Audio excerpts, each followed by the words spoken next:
the idea of the corruption within the police force that you experience, is this something that you can discuss on? Of course it is. Of course it is. Like, Yeah. I guess them selling drugs and stuff, or, you know. I think there's even worse than that. I think, look at what we're seeing at the moment. Look what we're seeing, and there's this pattern, right? We're seeing, man, and they might come at me for it. I don't give a fuck. But this pattern of police excess and fucking child exploitation material regularly. How many times have you seen it? Like, I reckon I've seen it 35 times this year. So there's an indicator that there's a problem with fucking pedophiles, you know, in the police force. It's becoming a new Catholic Church, and I say this freely. I don't know, you know, man, I don't watch news, but I see, you know, the news reports on, you know, Instagram and TikTok or whatever, and it's true. Like, they're accessing. There's a lot of it. I think there was only one. I think the police chaplain yesterday. I seen one on the police chaplain accessing child exploitation media. There's a serious problem with it, and you know, and I think that's work. Like I think all of it. So they're creating a pedophile. The pedophile is creating a drug addict, you know what I mean? So, and then the drug dealer comes along and sells drugs to the victim, you know what I mean? Like, I just think, you know, the indoctrination in not only just the police force, but in corrective services. Like, you could go and get a job in corrective services and go, I'm going to make a difference. I'm going to help these people learn the errors of their way, not with a baton, but with education. And, you know, and I'm coming across this copper up in, he was a fucking good bloke. Geez, he was a good bloke. And him and his wife trained in the gym. They were in love, and he was just a sound guy. Like, and you know, I remember he was involved in my arrest once, and I liked him. Hey Ron, how are you, mate? Russ, mate, you know what we got to do. He was fair. Didn't try loading me up. Didn't try bashing me. He goes, and you know, and one time he goes, I reckon you're a 50-50 chance of beating this, mate. He was just honest. He said, but which way are you going to roll? He said, are you good for it? And, you know, and I always pleaded guilty to things I was good for, and I'm not guilty to things I didn't do. Yep. I said, mate, I'm good for it. I'll plead guilty. He goes, you're going to do a record of interview? I said, you know, I'm not going to do that. I said, I'm not going to do your job for you. But, you know, comes the time, or I'll plead guilty to it, you know, and then, you know, and then another time he goes, mate, you're gone for all money. I said, I know, you know. I like good cops. I think we really need them. I like cops with good communication skills, you know. There was a real good one on the Gold Coast called Bill Licker, man. He was just a solid guy, you know. Mate, fuck, you did the wrong thing. I don't need to load you up when I know you, when the evidence indicates you do it. You know, I'm not going to rob you because that'll make me as bad as you. I'm not going to punch you in the head because assault's a crime. So as soon as I punch you in the head, I become a criminal. I'm as bad as you.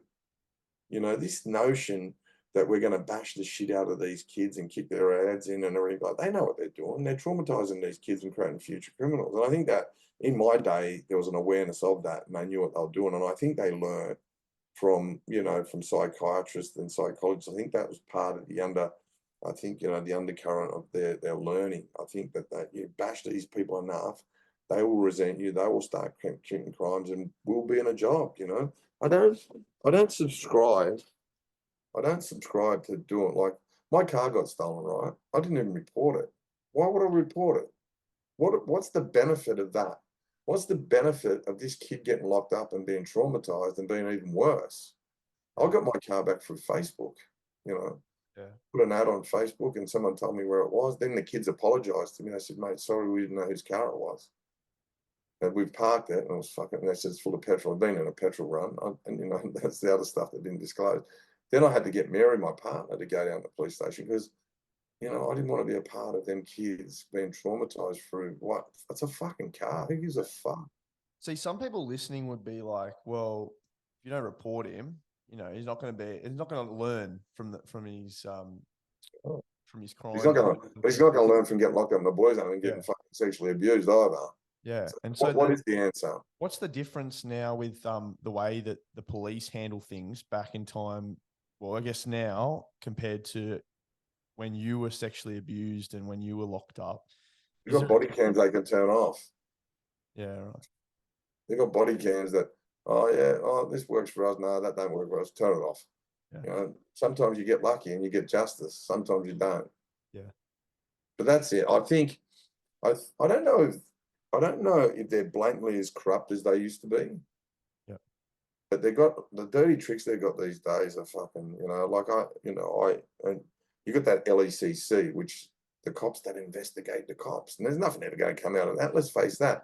And my case in question is the 95-year-old grandmother got murdered by the copper by way of taser down at Cooma. Like, look at that. Imagine if the media didn't get hold of that. He was fucking free as an African dictator. You know, it's true. You know, he was sweet. The media's like, you know, like that woman's family found out through the media, not them. They weren't going to tell. You know, they had their brooms out. They're sweeping everything under the carpet on that one. Even to the point, like, if I don't turn up at court, I get charged with failure to appear, right? His first couple of appearances, the police sergeant prosecutor excused him from going to court. It's not the police sergeant prosecutors to excuse him from going to court because of the media. It's the magistrate's job. And the magistrate blew up and said, no, you know, what the fuck? What do you think you're doing? But do you hear about that anymore? Like, that case is 12 months deep, right? Yeah. We don't hear about him going to court anymore. We hear nothing. It's going to get swept under the carpet. Oh, coroner will come in. The LEC will come in and go, oh, yes, well, she had a blunt and she posed a serious threat. You know, fucking mate, a fucking 2-year-old kid could have snatched that knife out of it. That was really sickening. And what I thought out of that, I thought this is going to draw a lot of attention. I did at the time, it's none now.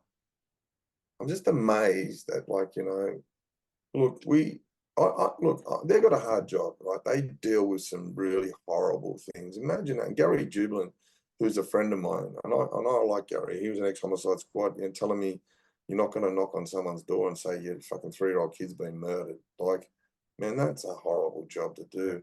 And dealing with some real serious scumbags that's just bashed some fucking woman to a pulp. You know, I get that, you know, and it's some poor bastard that's had their life savings stolen or something like that. I get that. That's tough. But when you start engaging in criminal behavior yourself by way of assaults or fucking you know, telling lies in court, you're a criminal. You're no different than them people that assault's assault. You know, the problem is the rednecks and everything go, oh no, that's okay, just punch his head. But it's okay for a cop to break the law. No, the law applies to us all. Yeah. What are your thoughts on the death sentence? Say if you had someone like, I know you talk about Ivan Milat being like he's not a threat in prison because he was pretty small. Yeah. Well, I think the problem we have is and I think America's great. The problem you have, say for instance, you run in to do a stick up, right? Yeah. And you shoot someone. Well, there's the death penalty. You know the death penalty is there. There's one witness. That witness is going. Yeah. So does the death penalty make society safer? No, it doesn't. Right. Is the death penalty a deterrent? In America, the states with the death penalty have higher murder rates than the ones that don't. Right.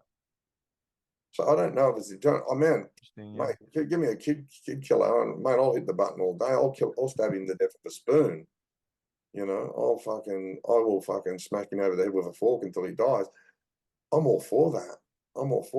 But is it a solution? I don't know. Leave it to the jury. But you know what people have got to understand is that doesn't make society safer. It actually makes it more dangerous. But for sure, man, I take great pleasure in anyone who hurts children, because I talk about pedophiles, right? And I say, I'm a heterosexual man. I'm attracted to a certain type of woman. A gay guy's attracted to a certain type of guy. A lesbian's attracted. They're attracted to children. It doesn't change. Your sexual preference can never change. It's a psychological or psychiatrical, whatever it is. Fucking, that's how it is. You're not changing it, man.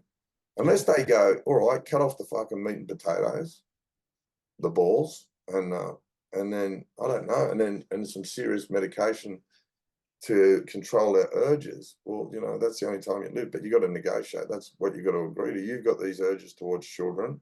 This is what you got to do.